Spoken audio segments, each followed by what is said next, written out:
আসসালামু আলাইকুম, সবাই কেমন আছেন? আমরা অনেকেই একটা ভুল করি, সেটা হলো ভাত খাওয়ার সময় অনেকেই বিসমিল্লাহ বলি না।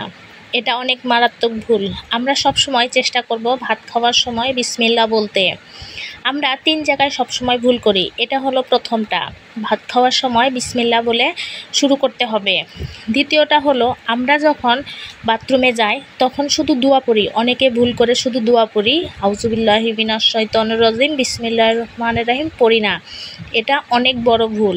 আমরা যদি বাথরুমে যাই তাহলে আউযুবিল্লাহি মিনাশ শাইতানির রাজিম বিসমিল্লাহির রহমানির রহিম পড়ে তারপরে দোয়াটা পড়ব। এটা না হলে, এটা পড়লে অনেক শয়তান তাকে আক্রমণ করতে পারে। এটা অনেক বড় ভুল।